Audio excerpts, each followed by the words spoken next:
to clap. All right, today's Academic Senate meeting on February 24th is now called to order. It's 3:02 p.m. I'd like to start off by a reminder of our Academic Senate community values. Each week before we get started, I always like to highlight one. Usually I highlight number 6, which is the WAIT acronym. Why am I talking? Why aren't I talking? As a way to invite new people to speak at our Senate table. But this week, I think it's important to remind us of our first community expectation as the Academic Senate, which is to say it in the meeting. And it goes on to say that we want to create an atmosphere for open, honest exchange. If something is bothering you and you are open to share it, please share it with the group. Speak to your discomfort. Often our emotional reactions to authentic exchanges can offer valuable learning opportunities.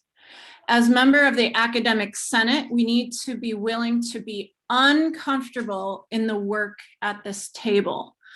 So I believe that we worked on this one for a long time. We had a lot of discussion about the idea of whether or not we wanted respect in this, that word of respect in our community values. We talked about how respect can often be used to silence or stifle conversations.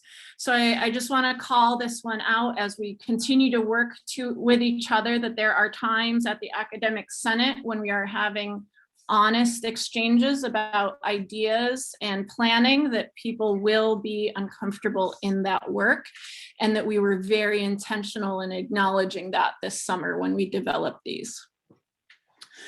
Item 2.3, our Zoom meeting guidelines. Please remember that we use our participants. Senators will use their virtual hand raising function on their Zoom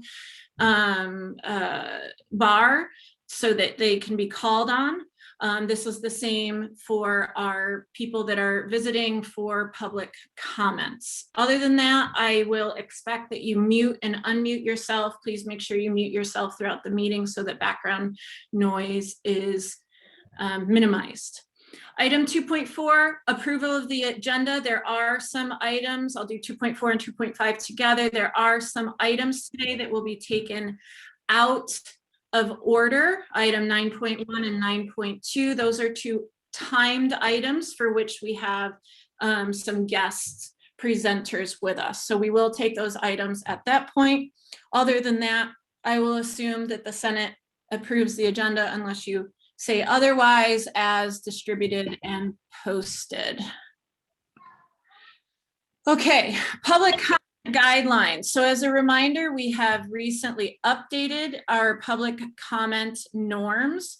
So the general public has an opportunity to speak to us, as we are a Brown Act committee.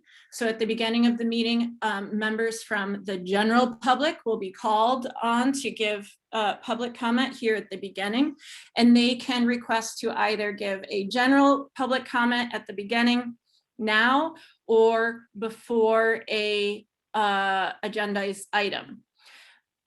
Members of the Santa Barbara City College community can provide public comment at various times throughout the meeting. I will try my best to remember to call on those, and you don't have to declare it at the beginning. You can declare it at that time, which allows people to come late or leave early. So with that, I know that we have at least one public comment at this time, Guire Schuyler. So she's here with us today. Guire, go ahead. And if somebody else would like to provide public comment, please raise your virtual hand in the field to do so. Thanks so much. So Guire, go ahead. Okay, wonderful. Thank you. Can you hear me? Okay, great. All right. So my public comment today relates to the February 10th Academic Senate meeting and the discussion about the tutoring budget. So first, I want to say that I appreciate the Senate taking an active interest in the tutoring budget and plan for the college. That is really important. In saying that, I also want to say that I was a little uneasy when I watched the video of that discussion. There are many factors involved that have gotten us to where we are with tutoring. I felt that Vandana received a lot of negative feedback, but I would say that any critique of the tutoring plan and budget rests on many people involved, which includes administrators and classified managers and faculty as well. There are many who need to take their share of responsibility. I know the issue is very serious, and I appreciate how serious senators are taking it.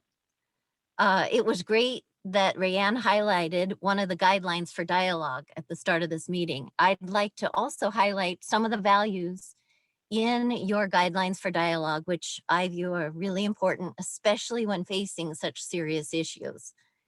So, according to your guidelines, all voices are valued. We will not devalue anyone for their experiences, lack of experiences, or differences in interpretation of those experiences. We value everyone's voice, and everyone has a valuable voice and a contribution to make. Also, trust that others are doing the best they can and are continuing to grow. Acknowledge and value that everyone, including ourselves, can learn and change through our interactions with one another. Remain open and welcoming to growth in ourselves and in others. And finally, commit to working with an equity mindset and to upholding the mission of the college to foster an equitable, inclusive, respectful, participatory, and supportive community. So I just wanted to highlight those and say that these guidelines are so powerful. I know that many committees on campus have followed your lead and adopted similar guidelines, but I'd just like to encourage each one of you to use your place at the Senate table to speak up during your meetings and keep the guidelines for dialogue handy and reference them often. Just like Ray did at the beginning of today's meeting, you may want to read parts of those guidelines during discussions, especially heated ones. I think those little steps could help strengthen the inclusive and supportive atmosphere here at Senate. So with that, I'd just like to finish by again acknowledging and thanking you for all of your hard work, because I know these are really tough times. Thank you for listening. Thank you, Guyer. At this time, is there any other requests for public comment at the beginning of our meeting? Okay. All right. So we will now move on to item 4.1, our minutes. And I did receive an email from Cornelia. I'm going to stop sharing for a moment with some requested updates to our minutes. So let me find that for everyone and then we can hear them together. I didn't want to do it outside of the meeting, even though that would have been far more time efficient. I did not want to have there be suggestions for changes in the minutes without everybody being aware of what they were. So Michelle, I assume you're ready? You're there? I saw you come in, Michelle. I'm here. I'm ready and listening. Okay, awesome. Never recording. Thanks, Michelle. Okay, so Cornelia said, can we please delete the abbreviation? Okay, sorry. Let me start over. Section 8.2, line 11. Can we please delete the abbreviation PT faculty and write out the words part-time faculty? So that was one request. Section 8.2, Cornelia mentioned at the end of this section, the minutes report a motion by VP Fisher to extend the meeting by 30 minutes. It lists me as abstain. I had to leave the meeting at 5:02. I believe I sent you a notice via the chat right before I left. The motion and the vote must have occurred after this time. So I did not actually abstain, but I was not present for this vote. And there's too many H's in VP Fisher's name. Okay. I'll now call for other corrections to the minutes. Robin? Yeah, in the same item 8.2, I just had a couple of little things. On page 8.2, the 5th paragraph, Michael Shanahan's name is really got extra H's and stuff in it. I think maybe that's what Cornelia already mentioned. And at the bottom of that item, it says that that Robbie Fisher motion to approve, but it doesn't list a second, and I don't know if we need that to go on the record, or if we have that on the record, but just wanted to point that out. And then I just had a quick question of clarification, Ray, about the item about the land acknowledgement. I could be wrong about this, and I was going to try to ask you about it before the meeting, but time got away from me. It doesn't mention in the item at the beginning about, in your report about the land acknowledgement, it doesn't mention that my understanding was that we were allowed to continue using it until March 31st, but we were asked not to disseminate it to other groups or, and that other groups would refrain from using it. Is that correct? Not necessarily, Okay. no. So let me clarify. So the idea is that previously when we did that, that wasn't appreciated. We were given this version with the understanding that we had a time limit. I was given it explicitly for the all campus in-service and to be shared out. However, moving forward in the conversations with the Chumash elders, what they would like to see is not for me or Dr. Goswami or another point person to say, aha, okay, we have the language, here it is, everyone, but for the board to formally adopt it. So yeah, so there's details in there that change it. So this current version is allowed to be shared out and used through March 31st. Was that, Okay. does that clarify things? Yeah, I just wanted to make sure that if we were not to have other groups using it besides the Senate, that it be in there, but it sounds like that's not the case. That's And- not the case. Yeah, other groups can use it with the understanding that there is a time limit on it. Okay, thanks, Ray. Um, And Patricia. Yes, 2 typos and one thing I think is significant. On page 10, I'm sorry, page 11, I think we need to just check the spelling on acclamation. So let's do that. And by the way, we do this. We do prove these things because they're very important. I also, though, more significantly, on 9.2, the final, and what we like to do, folks, with these minutes is be very clear on what are the next steps moving forward. So when we say the committee is now seeking feedback about these metrics, our institutional metrics, I'd also like to have added and was provided a tool for which to do so. Because Z did actually give us the feedback form that we could use for that. So, and also just the title of the document, academic is misspelled. Let me tell you guys, I worked on a lot of minutes. I know how easy these typos are. We need as many sets of eyes as we can on them. Thank you. Thank you for everyone that went over those and provided edits. It's really appreciated. At this time, unless I hear any more updates or requests for edits of our minutes, I will assume that we are accepting them. Going once, going twice. Excellent. All right. All right, moving right along. Item 5.1, please allow me to share my screen again. I did provide a written report this week, but there are going to be a couple oral items that I give you.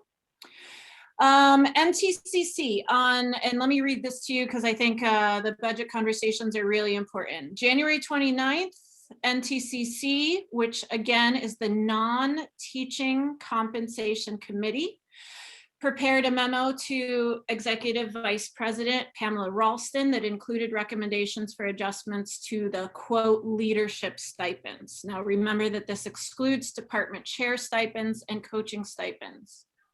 The EVP alerted the committee that they are prepared to move forward with these recommendations, allowing for a one-time savings for the district of approximately $42,000.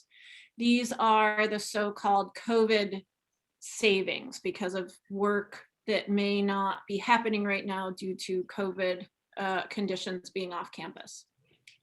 This committee is currently working with faculty and as a committee to find permanent adjustments to the stipends with the intent of finding a permanent adjustment of $125,000 down.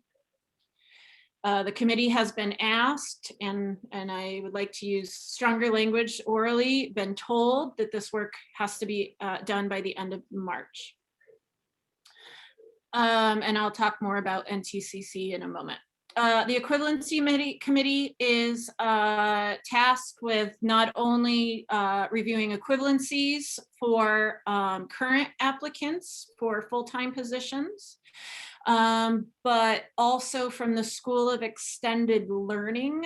There is now an advanced degree bonus from their MOU, and from the MOU language, there is this idea of if they have the equivalent to a master's in their minimum qualification field for teaching, that they will get this advanced degree bonus. You can think of this advanced degree bonus as akin to the PhD bonus on the credit side of things. So the equivalency committee expects to be reviewing them. The ASCCC, the State Academic Senate EDI survey, Equity, Diversity, Inclusion. They have asked Senate presidents to amass task force to complete a survey that they have created. This particular survey, they want to center voices from the campus that include Black, Indigenous, and people of color faculty. It is unclear to me whether or not we will actually participate in this survey. It seems as though those that I have asked about this and those that I am in conversation with this, that includes Senate Steering, that includes the Black Faculty Staff Association, that includes faculty from such programs as EOPS and ESL and so on and so forth. It seems as though we are leaning towards completing it. However, because of our campus climate around previous surveys, there is some hesitation, which I think is more than reasonable. And so we haven't made a decision either way. If you haven't been involved in these discussions and would like to be, please shoot me an email so that I can include you in these discussions moving forward. Lastly, for my written report, there is this student-centered funding formula dashboard that the state is now providing. It's interactive, it's in the phase 1. So information is given here. The links are there as well if you want to go there and understand our new student-centered funding formula. I will be the first to admit that I don't understand that formula very well, and playing around the dashboard gave me a little bit more insight than I had before. So that is there for everybody to see and find. Other things that aren't on my written report, I want to mention that there is, everybody, I've said this before and I can't say it enough. If you are not paying attention to what is happening at the board, you absolutely should. Should faculty need to continue to be convinced that the times are tough, there is restructuring that is coming into place as of this board meeting, which includes a restructuring of our dual enrollment program, as well as there are some closed session items that people want to probably pay attention to as well. So things are happening. Squeezes are being made. So for those faculty that aren't sure if this is a real worry, it is. And so you can convince yourself by reviewing board documents and paying attention to those larger conversations that are happening at the board. Tangential to that is the fact that the School of Extended Learning Vice President Joyce Coleman reached out to me. She would like an academic senate faculty appointee to a work group that is being formed for dual enrollment planning moving forward. So she's particularly looking for a credit faculty member that has experience with the dual enrollment program. I'll also be doing targeted outreach. But if you are a senator or a faculty member that's just here today that has experience in that and are willing to serve on this small task force, please let me know. We'd really appreciate your participation in the work towards that. With that, I'll conclude my president's report and I'll move on to Senate liaisons reports. Liaisons, do you have any oral reports that you would like to provide at this time? Ruth, Robin, Michelle, Robbie, Pam. Who did I forget? I'm sure I forgot someone. Anyone?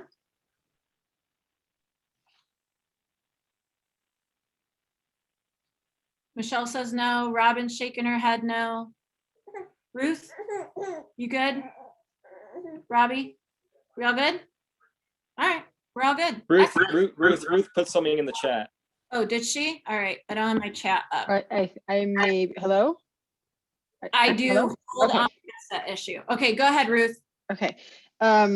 Two things, well, three, please read my report.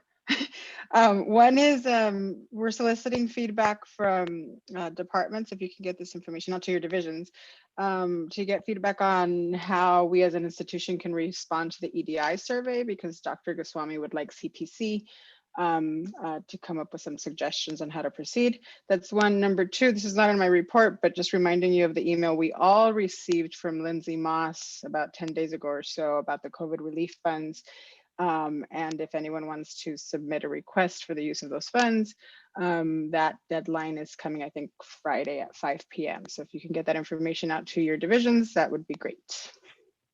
Remind them of it, please. Thank you. Thanks, Ruth, and thanks other liaisons for giving such detailed reports. Dr. Ralston, we're now at item 5.3. Do you have anything for us this week? I'm going to forego my report this week. Thank you for the opportunity.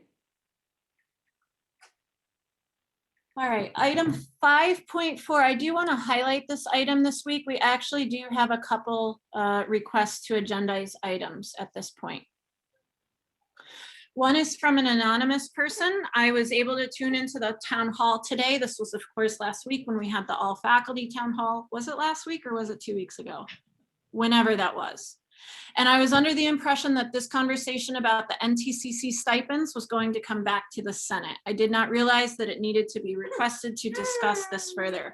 I would like this email to be considered a request to bring this conversation back to the table. For those of you that weren't at the faculty town hall, or for those of you that didn't have an opportunity to review the recording, I want to mention that we were discussing NTCC stipends at the town hall.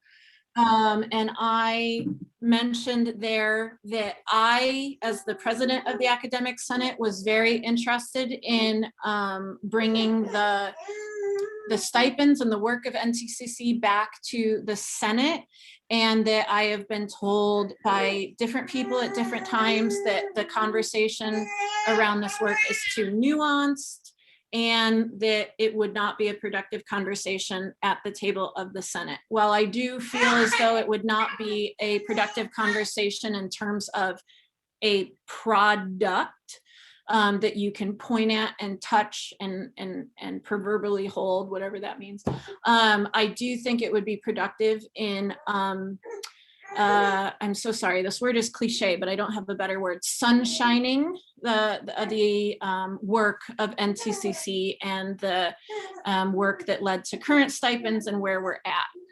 So that's where we're at with that. I am very willing and interested in bringing this back to the Senate.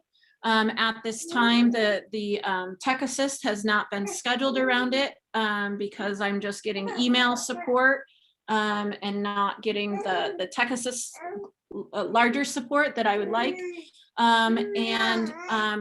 The committee is very small. There's only 4 faculty members on it, and I would like to see a larger faculty role in the work of this committee. So I am for that, but I'm not the only one on steering, and I'm not the only one involved in these conversations. So I just wanted to mention where I'm at with that. As mentioned previously with this agenda item, if we want things to be agendized, that we would need a motion from a senator, a second, and then a majority vote of the Senate for an item that is requested in this to come back to the Senate. The other thing that was used this week in the request to agendize items is that Sarah Boggs, as the faculty mentor project director, she felt as though she wanted to share with the Senate that how COVID is being handled and the communication around it has not been sufficient. Olive has something to say about that, specifically around the suffering of our students and the larger Santa Barbara community, what they've endured. So, and especially those that have suffered loss in the Latino, Latina, Latinx population. So, and some ideas that came out of that were shared by Professor Melinda Gandara. There's a couple links in here of some ideas of how we can memorialize those that have been lost. So if this is something that the Senate wants to take a lead on, I would very much welcome a motion to agendize that. So with that, I will move on from item, what is this? I don't remember, unless somebody would like to make a motion to agendize something. Anna? I would like to move forward, or motion, I guess, to agendize both of those things. I'll second it. Okay, so we have a motion by Senator Ana Garcia to agendize both Second. those items. Robin seconded. Thank you, Ellen, but I appreciate a third, even though I don't think Robert's rules allows it. I'll allow it. So we have a third by Ellen Carey. And with that, we'll do a roll call vote. So remember, for these items, for this motion to pass, we need a majority vote. So your choices for voting are yes, no, or abstain. Senator Cornelia.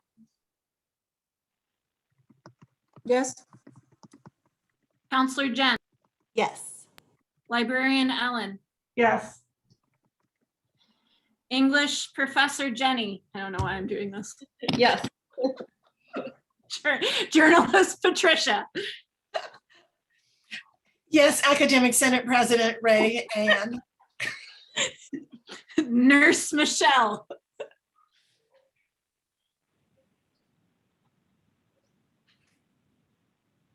Is she there? Michelle? Nurse Michelle. I saw a minute ago like a green check mark on her screen. I wonder if her audio might not be working or something, but it's gone now. Oh, there it is. So maybe she's trying to say yes. That is a yes. Thank you, Michelle. Let's see. Kid expert Divana.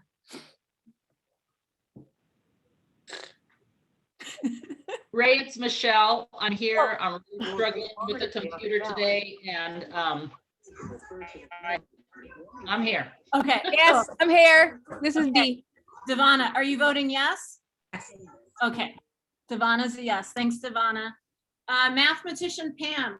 Yes. Physical education expert Kathy. Yes. Some of these are hard. English teacher Robin. Yes. Dr. Betancourt, Yes. germ expert Robbie, Yes. the economy is not the stock market, Ruth Morales.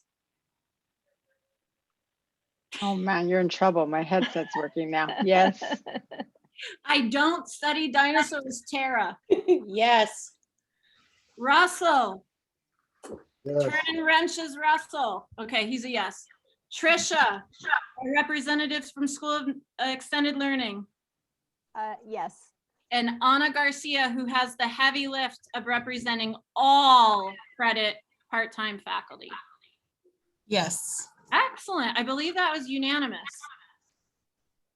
And more fun than we usually do things. I think that's how we're going to do all of our voting from now on. No, I'm just joking. Okay, good. Thank you for that, friends. Senators, I look forward to those discussions in the future. All right. Oh, and by the way, my intention is to agendize those at the next Senate meeting. So I believe that the date of our next meeting is March 10th. So our item says agendize at a meeting, and my intention is to bring those back at our next meeting. Patricia. Yes, because this is a new process, I just would like to get some clarification. Is it appropriate that I'm particularly the first item about the NTCC, the item was short. Can we get back to that person for more detail about what exactly we're going to agendize? Sarah's was very clear. I think steering's ready to move forward on the first one. But does this process involve a back and forth communication to try to get more clarity on what exactly they wanted agendized? It can. I will continue to keep that person anonymity to myself. Sure. I know who they are, so I will reach out to them and request more information. But I also think that it will be the work of steering to finalize how it will come and how it's presented, right? But yes, I will absolutely have a conversation with that person. Thanks. Yep, of course. All right. Item 5.4, that took longer than it usually takes. That's okay. I like that people are using that, by the way. All right, we're now on our consent agenda. There is one item for us to consider. As you remember, Dean Nevins is putting together an initial committee to do some homework on the campus portal, which is what we see when we log in. It's the menu when we log into Pipeline. So it's not the login procedure, it's what we see. So again, this is going to come through our normal shared governance processes and different committees, and we will have more input, but this initial committee is just for initial vetting of all of the different software programs out there and coming up with initial recommendations for us to consider. So the Academic Senate Steering Committee is recommending that Jamie Campbell be approved for this position. So I will welcome a motion to approve the consent agenda. I move. Thank you, Cornelia. Is there a second? I'll second. Okay, Robbie. Patricia, last week we saved some time by doing something that was like a relatively forward voting matter as a vote by acclamation. Can we do that on this item, or is it better that we do the roll call voting? After I proposed that strictly as a way to get waitlist approved in time for it to be implemented, it really is, acclamation really is kind of reserved for those things that we're just so darn excited about that we want to give a universal heads up.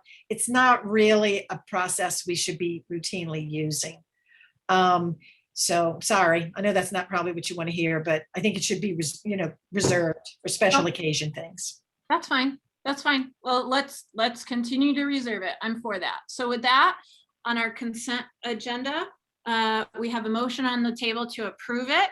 So I'll go through the roll call voting.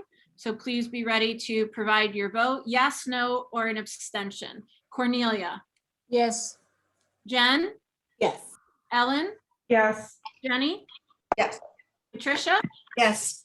Michelle. Yes. Yes, thanks, Michelle. Dee, Yes. Pam, Yes. Kathy, Yes. Robin, Yes. Jen, Yes. Robbie, Yes. Ruth, Yes. Tara, Yes. Russell, Yes. Trisha, Yes. and Anna. Yes. Excellent, thank you. That was a unanimous vote. Thanks, everyone. So Jamie, you're on the hook for that one. All right, so Thank information. you. I feel validated. Thank you all. Good. That's what the Senate's for, right? Okay, so information items. Yes, I mentioned this at the town hall. I mentioned this in my agenda email, and I'll put out another email specific to this item.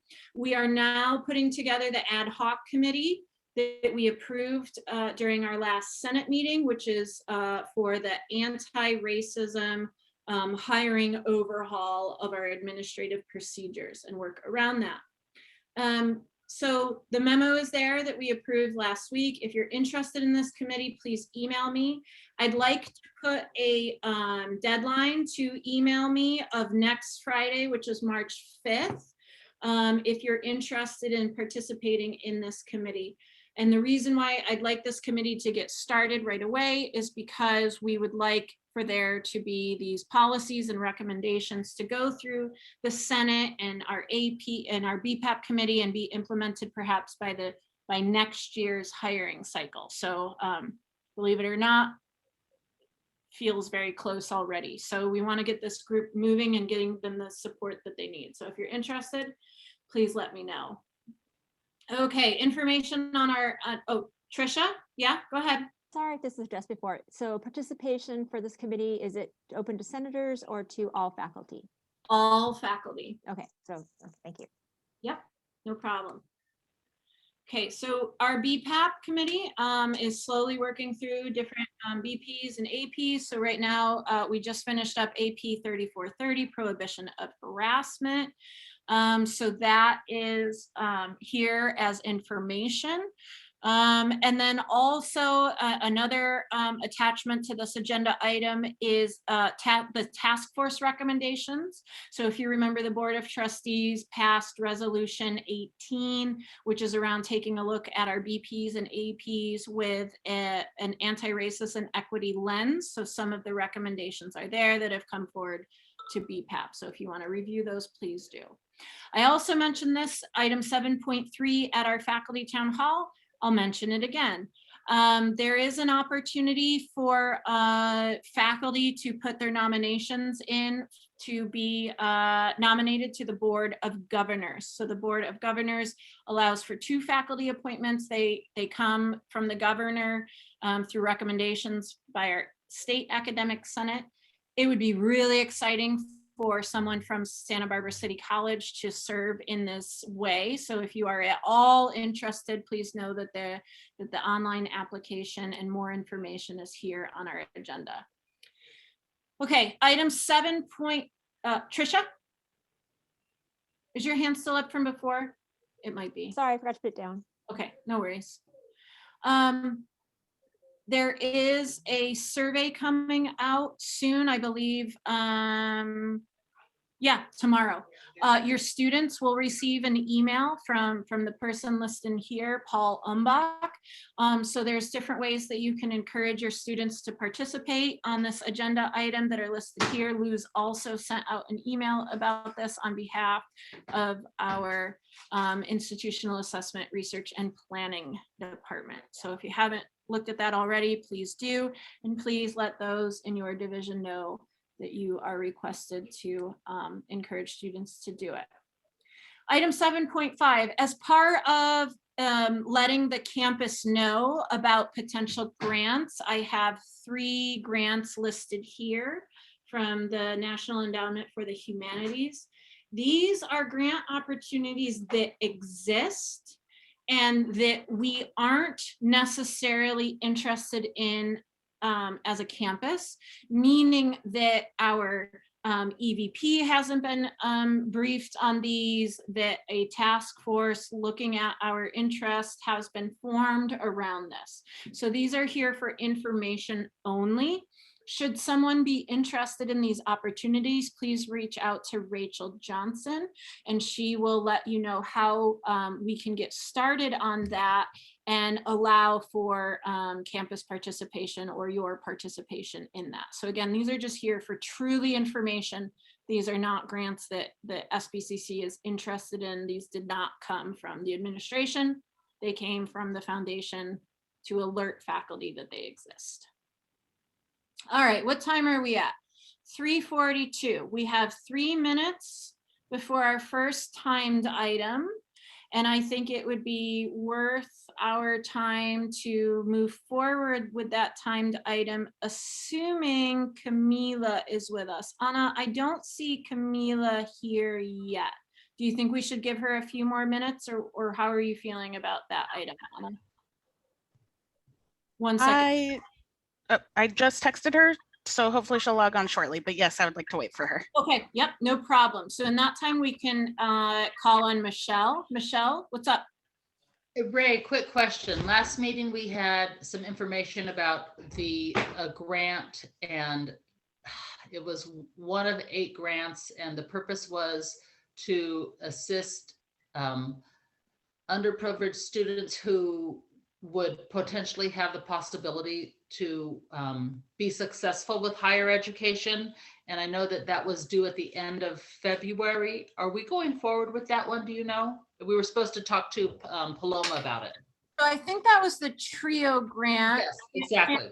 Pamela can speak better to this. Paloma's here. Paloma, can you answer that, please? Sure, I'm happy to defer to Pamela too. Well, let me just, I'll lay out, it was due tomorrow, and we'll let Paloma level the hard piece if she wants. So we were working really hard with the school district. They had a huge piece in this grant because it's really supporting students at the secondary level in the high schools. If any of you have children in Santa Barbara Unified, you may know that they are working very hard to reopen within the next few weeks, and unfortunately had to let us know that their energy and effort and focus really needs to be on reopening right now. And so they weren't able to participate with us right now on this grant. But we developed a really good relationship with them. And so we're hoping to continue that relationship moving forward so that we might be ready to go if any similar grants become available in the future. Yeah, and let me just close by offering up a lot of praise to the people who started us off on that project. And we came up with some really great ideas that we think we might be able to move forward on regardless of this funding, or if we're able to find some additional resources. So it opened up a lot of great ideas that we'll just keep working on. Thank you. Thanks. Thanks for asking about that, Michelle. Mm-hmm. Yeah.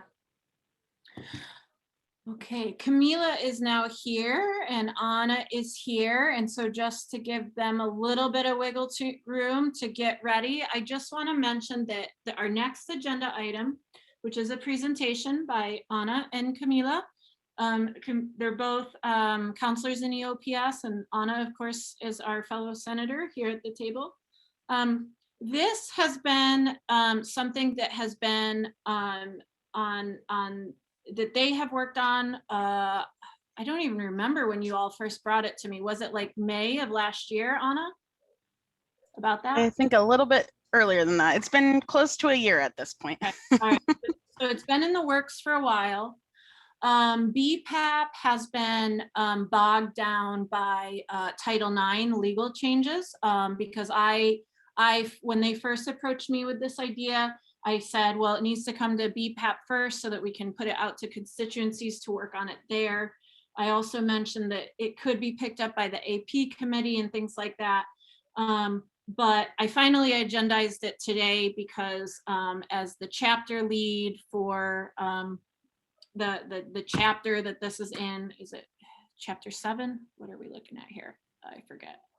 Chapter 4.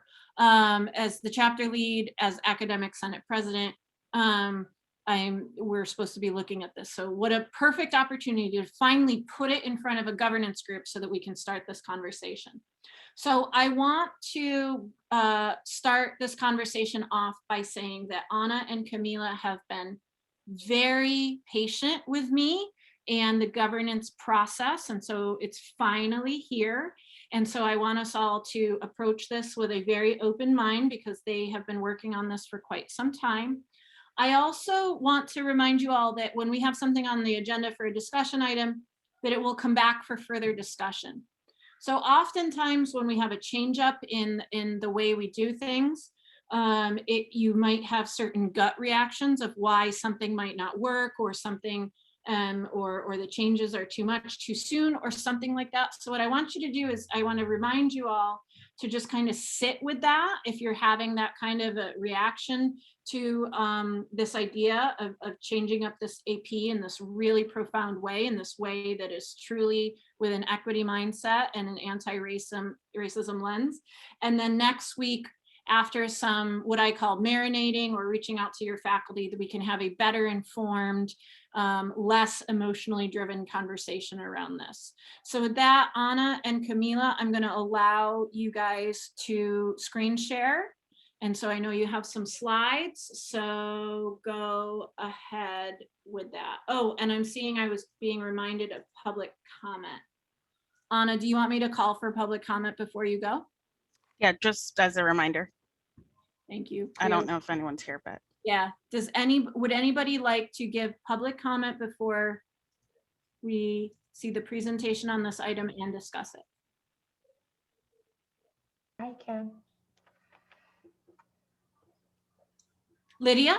Yeah, just Awesome. wanted to say thank you in advance to Anna and Camila for working on this. The changes that are about to be discussed are going to be huge and positive and student-centered and impactful for thousands of students, and just wanted to acknowledge and thank you for doing all of the work and bringing it to your colleagues and taking the initiative to move this forward. Thank you. Thank you for that, Lydia. And thank you, Anna, for reminding me because that gave Lydia an opportunity to share that.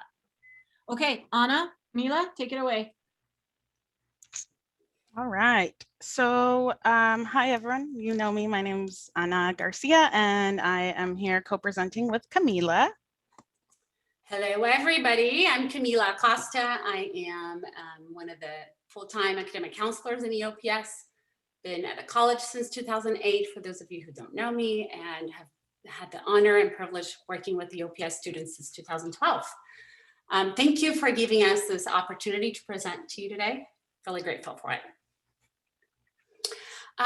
So before we dive into the presentation, I'd like to just tell you why we're here. We're proposing an update to the academic renewal policy. And in this presentation today, we are going to be giving you an overview of the current academic renewal policy and the board policy, and the administrative procedure that currently are in place. We're going to briefly review Title V regulation as it pertains to the academic renewal policy. And we're also going to look at how our current policy is different from other community colleges in California. And again, before we dive into all these details that I mentioned we're going to go into, I'd like to just briefly go back to the chronology of how this all started. I think it's important to contextualize it. It was about actually a year ago that Anna knocked on my door and said, hey, I have some crazy news to share here. Look at how Oxnard academic renewal policy is. And we were just blown away and how much more flexible and student-centered it was. And with that came the idea and the initiative to research and look into the possibility of putting forward a proposal. And here we are today. And before we got to this point, a lot of research was done, and Nana has done an amazing job in taking this initiative and bringing it forward to our division. And we collaborated with all the other academic counselors in our division, in the ESC division, and received unwavering support and unanimous support. So I think it's really important that I mention that. And it's also important, as we frame this proposal within the equity lenses and centered around the vision for student success, it nicely aligns, right, with the ways we're seeking to break down systemic inequities that make it more challenging for our students to achieve their educational goals. The motivation here is really our students, front and center. We're helping to increase their success. And it's important too, I wanted to point this out. I want to be very clear that as much as I'd like to say we're being innovative and trendsetters, we're not. This proposal that we're bringing forward is catching up. We're hoping to catch up with what other colleges across California have already been doing that's within the framework and the legalities of Title V. So with that, Anna, the next slide I believe is you. I'm on mute. So what we are proposing today is an update to our academic renewal policy.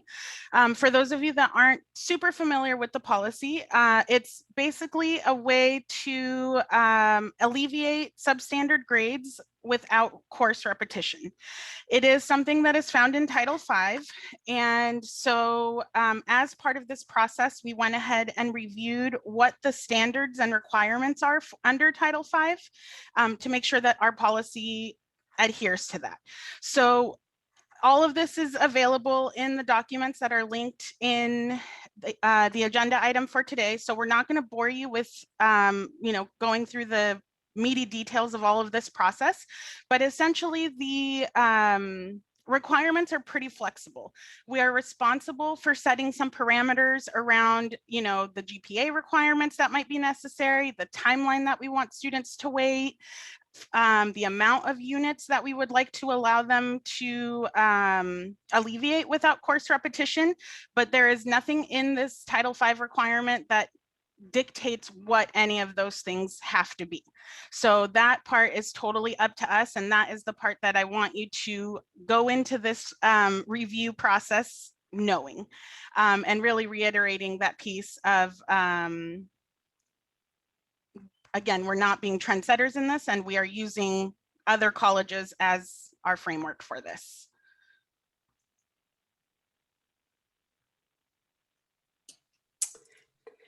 The next thing we'd like to look at is what is our current academic renewal policy. So like Anna said, the links are embedded here in this presentation and available to all of you to further review. We're not going to bore you with reading what the board policy for 240 is and the administrative procedure for 240 is and the actual academic renewal form is, but they're all there available for, again, further research and reading.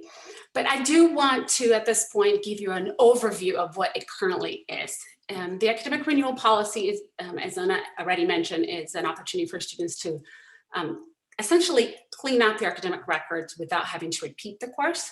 And in a nutshell, it's a two-part qualifier. Again, the current one. One qualifier, one criteria is the time. A year must have elapsed from the most recent substandard grade that the student is trying to alleviate through academic renewal. And the second criteria that the student need to meet in order, again, apply for this academic renewal policy is they need to meet a GPA unit criteria. I'm gonna bore you with some details here, but important. That GPA unit criteria is 20 units with a 2.0 or 15 units with a 2.5 or 12 units with the 3.0. It's really important that I mention here within, this overview of the criteria to qualify for the academic renewal that students currently can only apply for academic renewal at St. Robert City College once throughout their whole educational career. So that's a really important piece of information to keep in mind. So now we wanted to share some of the overviews of other colleges that we used in this process to help guide what we are looking to propose. So again, the links to each of their specific policies are in the presentation, which you can access, but we went ahead and put in just a summary of what their qualifications or requirements are. So for the Ventura County District, you can see they need a minimum of 12 units to have passed with a 3.0, 15 with a 2.5, and so forth. LA City College allows 15 with a 2.5. So again, I'm not going to bore you with the details of all of this, but you can see kind of what the different requirements are. All of these policies are using the number of units that are being alleviated to determine limits for students versus like the number of times. So as Camila mentioned, our policy, a student could only use one time. So what that means is they really have to be thoughtful about whether this is the time that they need to use it and hope that nothing comes up in their future that might derail their academic progress, and kind of make that determination. In these examples, the students are afforded a certain amount of units that they can alleviate, and they can apply for that relief as long as they meet the other qualifiers. So again, the number of units that have been taken and the GPA requirements. So that's kind of what you see here. As a breakdown of what are the common threads in the policy, 1 year must pass from the substandard grade posting. You can use other regionally accredited coursework, so courses don't have to be repeated, or the units don't have to be taken at SBCC, but can be taken at any regionally accredited college. You can submit it multiple times, and the unit level limits are 30 units for most of these policies that we are highlighting, except for Ventura County District, which does 24. So just again, keeping in mind some of these things as we move forward with our proposal. Camila is going to share with you some of the common scenarios that we see and why this is an equity thing and why we need to be concerned about our policy and its equity. Thanks, Anna. Before I list the common scenarios that we often encounter when talking with students who have experienced some challenges along their educational career and exploring options as to how improve and repair their academic record, I'd like to share a story. I love stories, and I feel like that kind of humanizes the experience of our students. And helps understand hopefully more. So a story of Valeria, I won't share her last name. She is one of our UPS students. Valeria came to us from a local high school. She initially wanted to pursue a STEM major in biology, to end up taking 4 semesters of major prep courses in calculus with analytic geometry, plant biology, general chemistry, and in those 4 semesters, not doing so well. Failing many classes that were required for a bio major. And we ended up having, some heart-to-heart discussions and exploring options, and helped her do some soul searching and career exploration, and help her also explore other options in terms of majors. And she ended up taking some classes in anthropology, loved language and culture, took physical anthropology, just fell in love with it, and decided to change her major at that point. But had 4 semesters of substandard grades to repair. And as we shared, our existing academic policy only allows for 2 semesters to be used through academic renewal.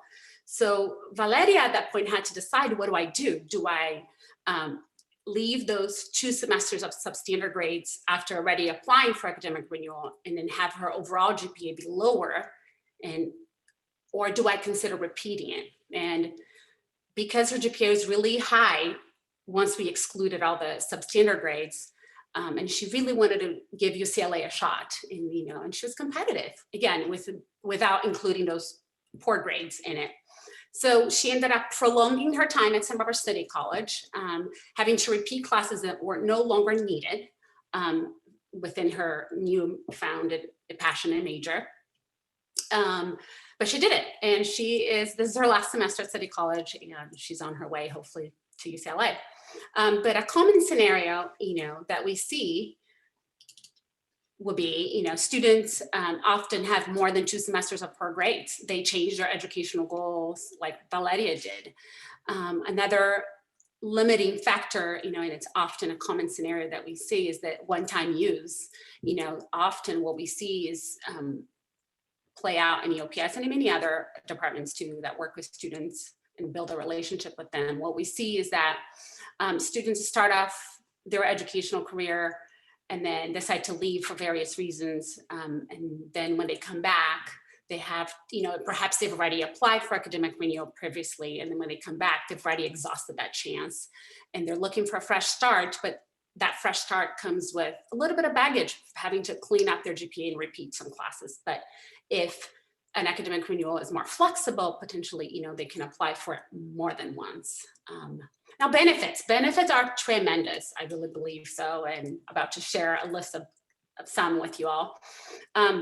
With this new proposal and hopefully with a more student-centered and flexible academic renewal policy, what we'll see is we're gonna see a more of a positive self-esteem that students are experiencing, and most likely a higher persistence rate, an increase in goal attainment, because the time to degree completion will be more efficient, will be shortened because they don't have to repeat classes that might no longer be needed for them. Another huge benefit here is having better access, more access to financial aid opportunities and scholarship opportunities, because once their GPA is improved through this more flexible academic renewal policy that we're hoping that will be approved, they will have more access to financial resources. And ultimately, we're helping students become more competitive to transfer universities as well, with this new proposed academic renewal policy. And ultimately, as we already kind of been, highlighting the equity piece here, our proposal changes to this policy meet the requirements of Title V and will be only impacted our administrative procedures at Santa Barbara City College.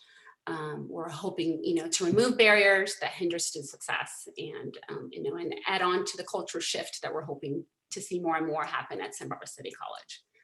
So that's that. Yeah, I also would just like to add, and I know we've mentioned this multiple times as well, but obviously a lot of, especially with the common scenarios, a lot of the students that are impacted by these scenarios are some of our most vulnerable populations, who, are first gen students who may not have a lot of guidance or clarity on what exactly it is they're pursuing, and having to repeat courses that, don't highlight their strengths and are literally limiting their abilities to transfer. And also keeping in mind that there's other campuses that are offering these policies that are a lot more equity minded. It also hurts them in that capacity, right? Because now students from other colleges are being allowed to use these policies to benefit them, and our students are not able to take advantage of that. So we definitely want to keep all of that in mind. We have the draft of the proposal, which we'll share with you now, and then definitely open for any thoughts, comments, questions. The summary is also linked, or this policy is also linked in the documents for today. And we kind of gave a brief summary of all of the things that we've mentioned today. And then this is our proposal for the new draft. So we decided to kind of go for the most student-centered, beneficial process that we had, knowing that it would go to governance processes and things that, were not consensus amongst everyone would be discussed, and, people would be able to share their thoughts on them. So we basically drafted this new draft policy and hoping to do that. So we were wanting to allow a maximum of 30 units for students to alleviate. And substandard grades, just to be clear, are grades that are D's or F's. No passes and things like that would not necessarily fit under academic renewal. They wouldn't be able to use any of the courses that they alleviated to meet any requirements. So it would be essentially like they never took the class. It would be an annotation on their transcript. Another point I want to make sure to make that I don't think we hit is that when students are transferring, most of the transfer institutions will uphold whatever our academic renewal policy is. So if our transcript says academic renewal, the transfer institution typically will not use that as part of their calculations toward any requirements or GPA or anything like that. These would be the kind of changes that we are proposing. So we would want one full fall or spring semester to pass from when the student took the class and got the substandard grade. They would need to complete 6 semester units with a 2.0 GPA. I know that may feel super different from what you're seeing in some of the other policies, and I want to make sure to explain the rationale for that. We are also trying to be equitable to our part-time students. For a part-time student to complete 15 units could take years. So we wanted to make sure to create a space for our part-time students to also be able to benefit from this policy. They could use courses from other colleges as well if they needed to. We did keep the SEP requirement for students that are not in their last semester. So it would be in consultation with the counselor to make sure that they're not using it at times when, you know, there's other ways that they could resolve the issue. And then, yeah, the rest of it is just kind of the rationale, and that's all in there. So that is the end of what we have to present to you. If y'all have questions, Ray, will you help manage that? Okay. Yeah, absolutely. And we're bleeding into our next presentation time for a little bit.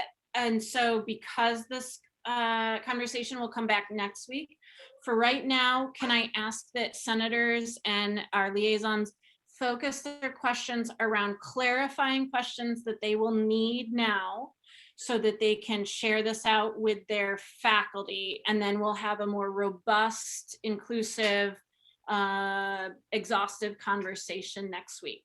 So in order of hand raised, Pam, Jamie, and then Jenny, and then Ruth. Pam? I have just a couple of questions. When you say can use other regionally accredited coursework, I don't know what you mean that they can use that. Like, so they took, I don't know, a course at Ventura College, failed it, and now.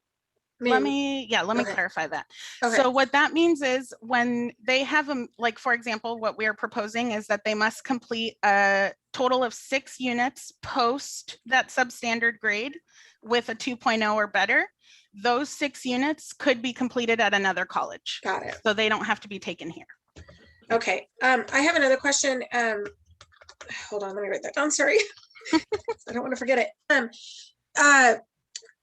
Our current policy, you said, allows 2 semesters and they can only apply once. So there's no, so for instance, if a student was part-time those 2 semesters, it's possible that they could only remove, I don't know, 4 classes altogether versus somebody that was full-time, they could remove 30. Am I understanding that? So in a way, our current policy totally screws part-time students. Correct. So bingo. This would be. Thank you for naming that for us. Okay. Pam, does that conclude your questions? Okay, thank you. Jamie? Hi, I just wanted to comment on, there is a little sidebar that said there's not consensus about if they can use academic renewal more than once. And I wanted to give a perspective on that because I think they should be able to use it more than once. I used to be the math department chair and the AB 705 coordinator, so I was heavily involved in that. And one thing I kept asking the chancellor's office about is all these students who have been taking low-level math courses and have these substandard grades can now bypass them and go directly. What happens to those substandard grades? And my response, their response always was, well, just let them take academic renewal, which I thought was grossly unfair to these students. So I would encourage you to think about that when you're deciding how many times students can use academic renewal. And I think this is fantastic, updating this policy and making it more equitable. I just want to applaud you for all your hard work. Thank you. And I also want to share that that was not a major opposition. I think it was like 1 or 2 people. So I also just want to be really clear that overwhelming majority of us agree with you, Jamie. Of a group of what, 35 or 40 of us? At least, yeah. So yeah, Jen, and 40. I think you bring a really important point, Jamie, here to, you know, AB 705, we haven't really like included that in our discussion, but that's a very relevant and critical point here to consider how it can really hurt our students who have substandard grades in previous math class that they don't need to repeat. And if the current policy that we have around academic Or limit- can't repeat because we don't offer it anymore. Oh yeah, or can't, yeah. So it's just limiting and it hurts your chances. So I think the more flexible we can be, the better. Thank you. Jenny? That came up in our department as well, and so I wanted to voice the same thing. And so I have two questions. So regarding that point, are those automatically expunged, or the student still has to apply for those to be expunged, but it counts toward their credit total?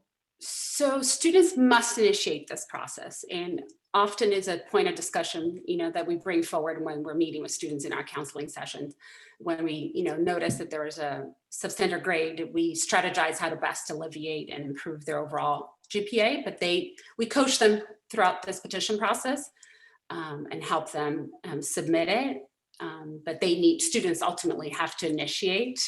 And once it's approved, you know, by by admissions and records, then there's a notation on their transcript, you know, their official records produced by the college that says academic renewal. It still shows the initial substandard grade, but it doesn't get computed in one's overall GPA. And that's what matters most for attaining an associate's degree and transferring. As Anna pointed it out, four-year universities honor our local policy. If it's noted on their transcript that the student has received academic renewal and that grade is not included in their GPA, the universities will not use that substandard grade when determining their overall GPA. And they don't get the units either. So it stays on there, but those units and everything get removed from their total calculations. Great. And could you clarify, what was that second point on there that it was connected to IGETC and whatnot that they? Yes, so that is. They have to retake, like, how does that work? Yeah, so basically, I mean, we have to explicitly put it in there because for, you know, policy, sometimes you have to specifically put stuff in there. But the reality is if they're substandard grades, they typically won't meet the requirement for IGETC. The CSUGE will allow Ds in some areas. And so what that means is if the student chooses to get rid of a D, then we would definitely tell them this, assuming they meet with a counselor, that means that area is no longer satisfied and you would have to take something else, or maybe you've already taken something else and that would be what would count there. Thanks, that's what I was wondering. Excellent. Ruth, and then Pam, and then we really need to move on from this. Jenny asked most of the questions I want to ask. Thank you, Jenny, and thank you, Anna and Camila. What was I going to say? So just to be clear, when we go back, this would mean that they don't have to max out, like if there's 3 course repetitions on there, they don't have to max that out to petition. It could just be they fail it once or they don't get their C once, and then they can request for academic renewal. Correct. Right? Okay. And they can do it as many times up to 30 units. So potentially 3-unit courses, they can petition 10 times. Theoretically. Well, not the same one, because we have other policies that prevent them from repeating it more than 3 times. Okay, but 10 total times across 10 classes. 10 different courses. Yeah. Okay. And then there was a comment, I think, in the first paragraph where you wrote that consensus couldn't be reached. Can you elaborate on that? Other than the one Jamie picked up? I think that I explained that. It's just there was a couple of counselors that didn't agree that it should be used more than once. So I wanted to make sure that that was represented there. Okay, all right. And what did I put here?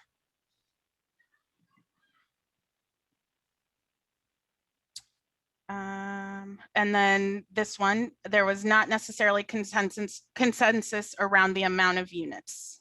Okay. And again, this is all in there, so y'all are welcome to look at it. All right. Okay.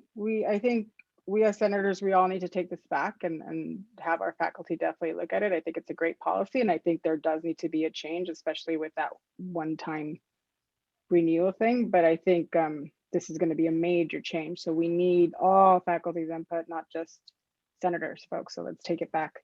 But thank you for bringing it to us. And if I can just add a reminder and more of an ask here, for those of you bringing it back to your respective areas, if you can please reference the PowerPoint, especially the slide that compares how other community colleges in California operate with that policy, and just to show we're not like really updating or trying to change Title V here. There are many other community colleges in California that currently already have in place a much more student-centered, equity-minded policy, academic renewal policy. And we're just trying to improve ours to help our students. So kind of keeping that at the forefront. I know we've said that already, but that's just as a departing thought, and wanted to leave that with all of you. I just have one more quick clarifying thing. It's currently, they wipe off semesters. Is this policy changing to individual courses? So proposes 30 units. So however best it could be many different semesters. That's, I just want to make sure when I'm explaining it. And there are still requirements around time and units and GPA that need to happen after the fact. Yeah. I also just have a quick question. I don't see the PowerPoint on with the attached documents on the agenda. Do you know how I get that PowerPoint? So I can. Yes, it's right here. Yeah. So it's linked right here. Mm-hmm. So with the draft of the proposal, Okay. it's linked in there. Okay, thank you. That's why I didn't attach it. Okay, cool.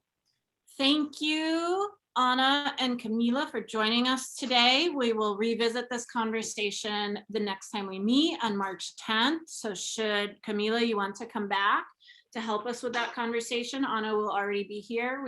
That would be really great and really helpful. Senators, I look forward to you reaching out to your divisions and putting this in front of them so that we can have a really great conversation next time. Thanks, everyone. Thank you, everybody. And in the meantime, please don't hesitate to reach out individually, to Anna and I with questions, as questions come up, text, call, email, whichever way. We're more than happy to answer any questions that come up. Thank you. Thank you. We'll now move on to item 9.2. We have librarian Corey Bott here today with us to share her work as the OERI liaison. For those of you not familiar with that acronym, it's the Open Educational Resources Initiative. Some of you may think of this as, quote, free textbooks, but it's so much more beyond that. And Corey will let us know about that. Corey, at this point, you have privileges to share your screen as long as I stop sharing mine, and take it away when you're ready. And this is the first time Corey's in front of us. So everyone, this is Corey Bott, full-time librarian in the Luria Library. Go ahead. All right. I actually didn't have a whole lot. Mine will be pretty short. I can definitely share my screen with you guys. Let me try that now.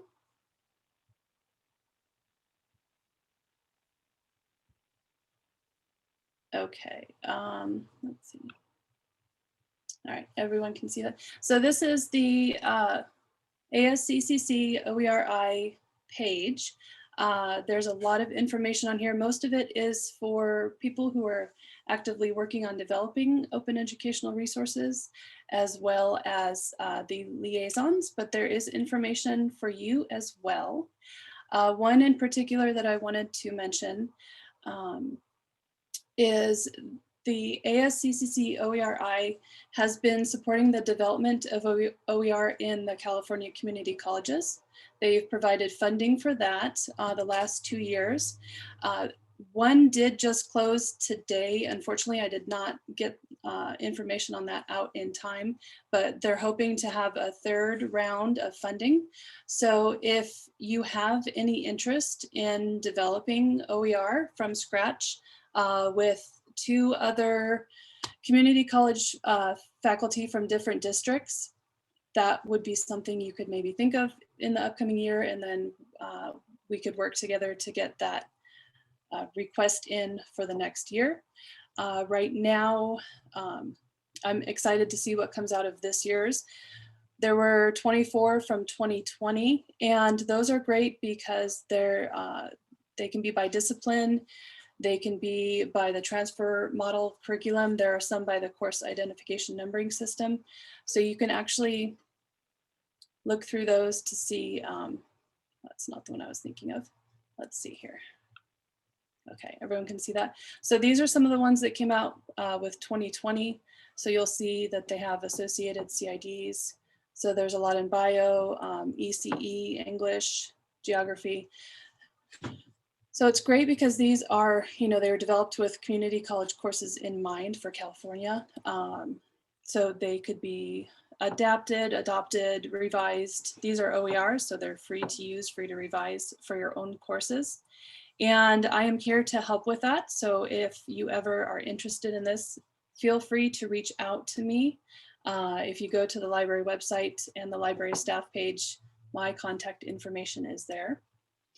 We do have, I checked our spring 2021 courses, and we have about 73 zero cost courses right now. So those are courses that do not cost anything for the student as far as materials. It would be great if we could see more of those. So again, I'm happy to help.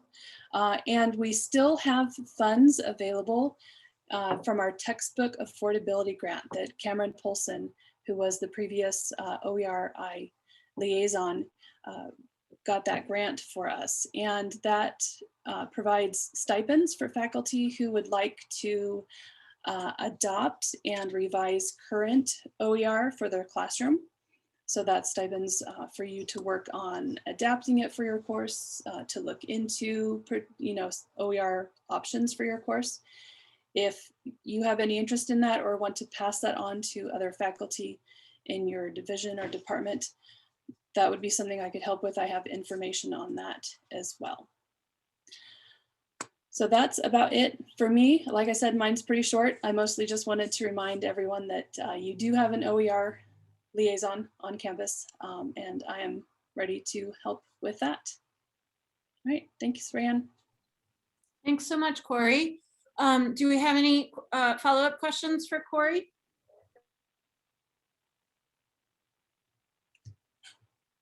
I'm going to put the link to the OER page in the chat.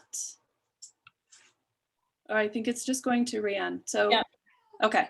Because of the Brown Act, I turned the chat off. I forgot to do that at the beginning of the meeting, so it's off now, but I'll make sure that it's attached to the agenda and shared with senators so that they can share it out to their faculty. Well, thank you. Okay, coolness.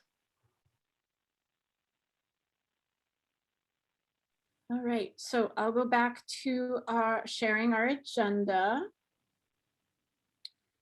Share the screen. And now we will move on to item 8.1.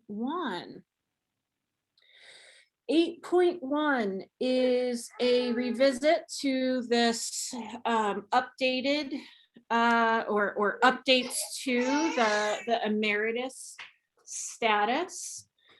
AP, I do hope you had a chance to review the newest version that was attached to our agenda. Previously, our AP committee recommended the edits in purple, and Vice President Fisher and myself provided some more updates.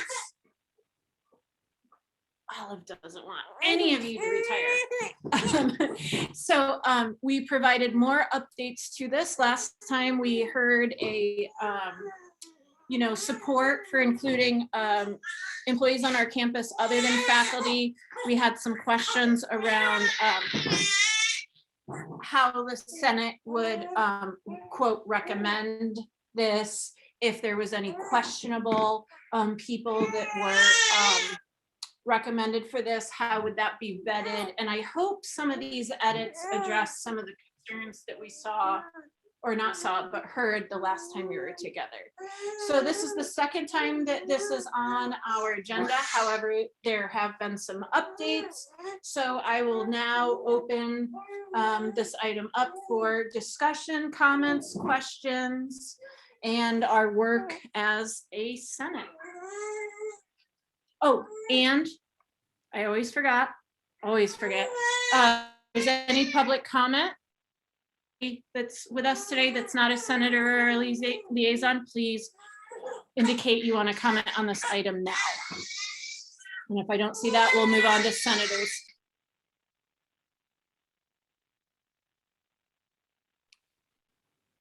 Okay, I'm not seeing anyone from our larger campus community, so I'll call on our senators. Go ahead, Patricia.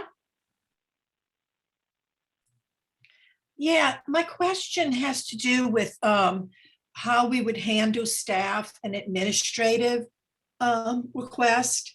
And I guess it's just a coordination issue, but does Senate look at those at all? Is that, so they go strict, and if we do this, would we need to vet this new AP with those two governance groups, the CSCA, CCG, and the ALA? Would we have to ask them to sign off on this as well before we bring it to BPAP?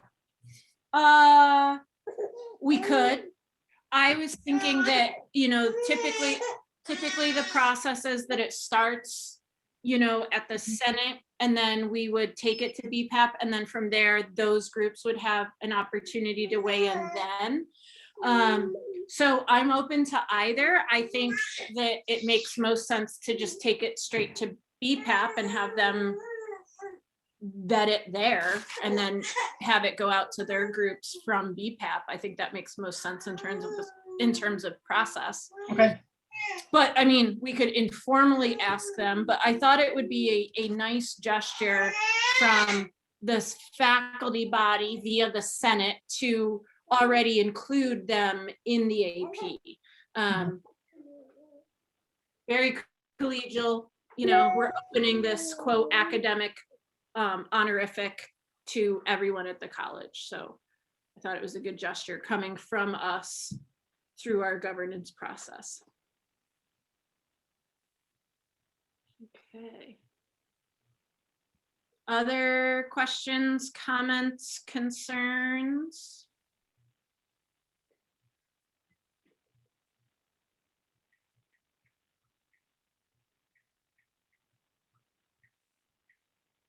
I'm so glad to know that there's a typo, but that I just saw when you were scrolling, but I'm sure you guys will take care of it later. Should I not tell you now? Or?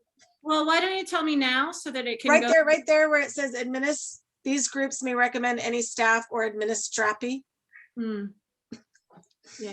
Unless that's something I don't know, but it's a new word. We made it up. We like it. I mean, we like jargon, so it's what I call administrators behind their backs. I don't know. I'll take full responsibility for it and not put that on Robbie. It could be so easy to blame. It's making me blush. Oh man. Okay. Well, thank you for that, Pam. Any other comments, questions, or concerns? I like to think that we hit the nail on the head with this, but perhaps there is more discussion around it. Olive has her opinions. I'm the liaison to the AP committee, and I'm grateful that they did a lot of homework on this and looking what's at other colleges, and worked to make this policy more streamlined and more inclusive. Yeah, for sure. I too am appreciative to that committee for taking on this work.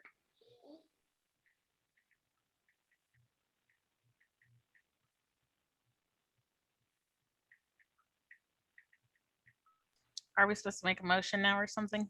I mean, so I was trying to give space for people to think. Anna, it's only 4:31. We got to figure out how to make this last another hour. Okay, should I motion to extend the meeting an hour? I'm just kidding. So yeah, so as long as everyone has had a moment to digest this, let me just say that this is currently in the discussion portion of our agenda. So should we want to do something with this today, that would look like making a motion to move it to action. And then once it's in action, we would need a motion to approve it. And during either of those times, we could have discussion periods after the motions are made as well. Ray, I have a question. Sure, go ahead. If we do change this, does it become retroactive for those individuals who have not received emeritus status? No. Okay. But if there was somebody that previously wasn't given emeritus status, they could be recommended now. So for instance, last year, Marilyn Spaventa was recommended and approved for emeritus status. And she retired in 2017, I believe. So no, it's not automatically retroactive, but If recommended, then it could be. yes, yes. Thank you. Trisha?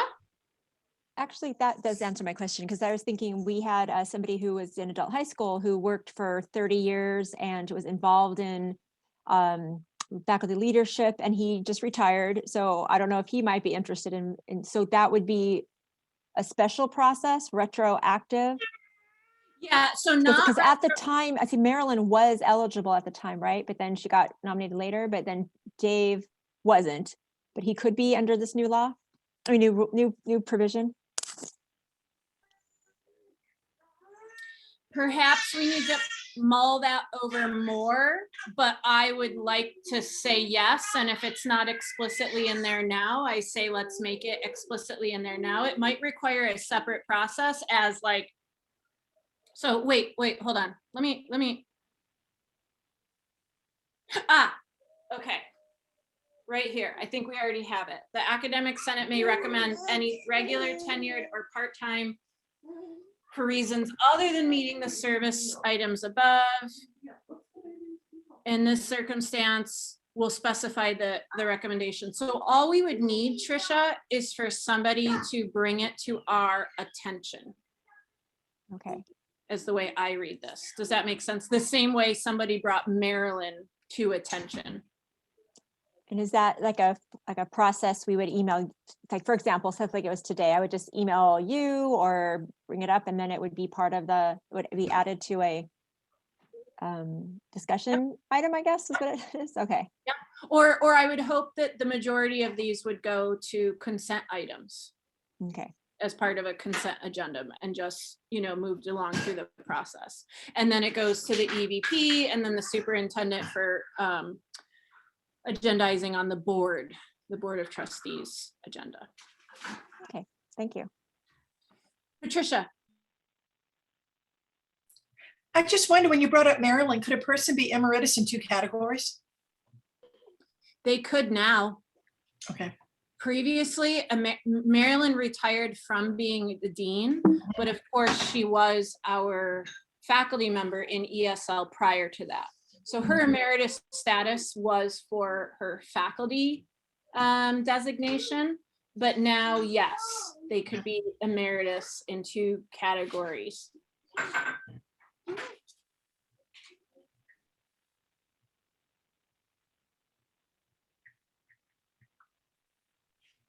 So is everybody's questions cleared up? How are we feeling about this? Would anybody like to make a motion? to move this to action? Would anybody like to see more work done? What is the pleasure of the Senate at this point? Ray, move that we move this to action. I'll second it. Thank you, Robin, and then Tara.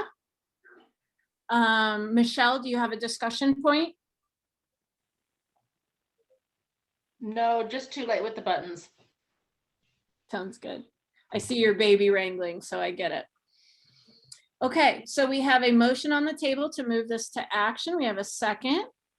Let's go ahead and do our roll call vote. So the motion again is to move this to action. You may vote yes, no, or you may abstain from the voting. Cornelia. Yes. Jen. Yes. Ellen. Yes. Jenny. Yes. Patricia. Yes. Michelle. Yes. Edie. Devana.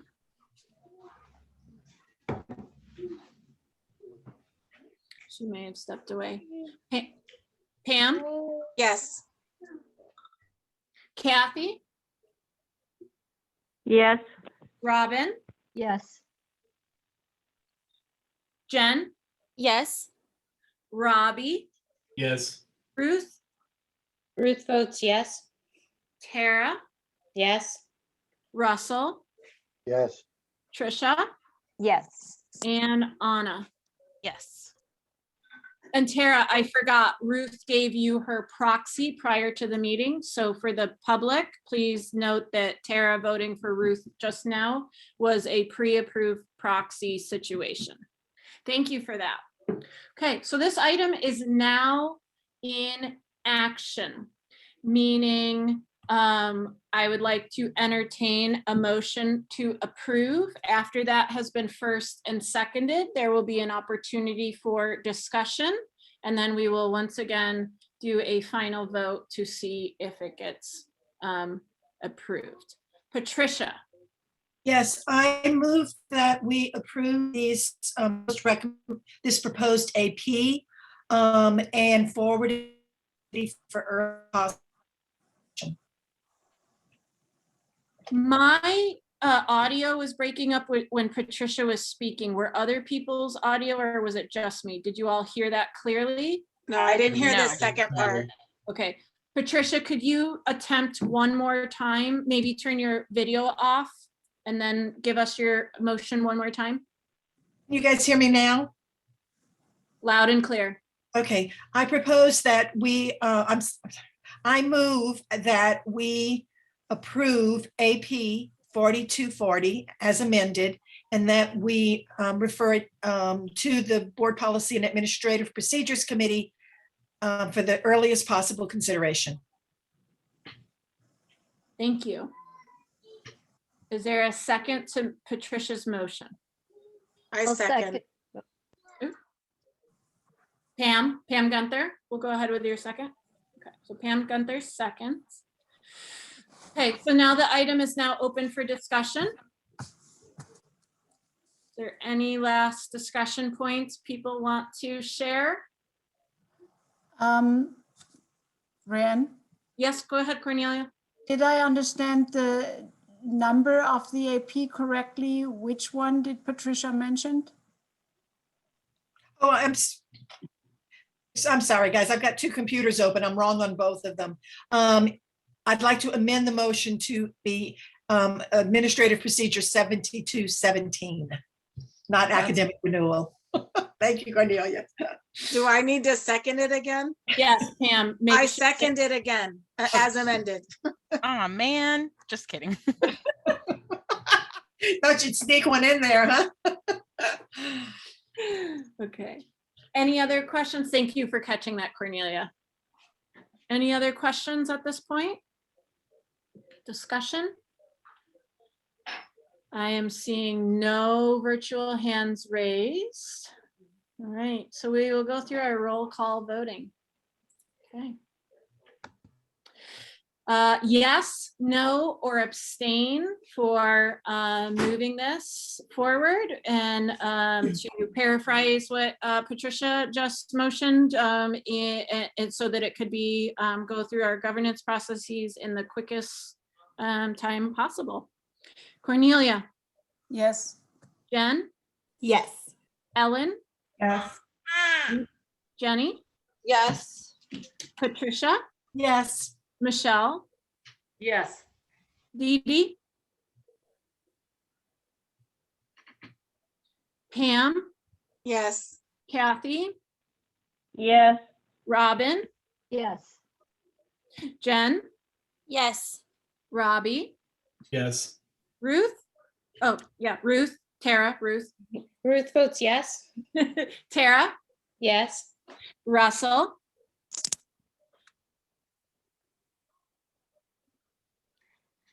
Yes. There we go. Trisha? Yes. And Anna. Yes. Excellent. I am so excited for this and for so many reasons, for so many on this campus now and before. The time is now 4:42 and we made it through our entire agenda. Can I motion to adjourn? You absolutely can. So Oh, we have second. Sounds like an acclamation I vote. think this is a Just kidding. first. yes. Okay, everybody unmute yourself and vote. Yes. Yes. Yes. Yes. Did it. Yay. Get out of here and enjoy the 18 minutes that you all just earned for yourself. Ray, can I ask you one quick side note question? Of course you can. Are the links in our calendar the public links or are those specific to senators Links in our calendars? You mean calendar for in- this meeting? Sorry. In my Links head. Like our Google Calendar? Yeah. Those are for those. Anyone can join. Anyone can join. That is the exact same information that is used on our agenda. Perfect. The invites are provided to you all as like a recurring meeting for your own bookkeeping, for your own calendars, but anybody can be added to those calendars. Okay, cool. I Anybody just can- wanted to make sure because I'm going to put it in my email. Yep. Okay, exactly. thank you. No problem. Okay, get out of here, you crazy Senate. Thanks, Bye, everyone. Bye. Bye. Seeing you all.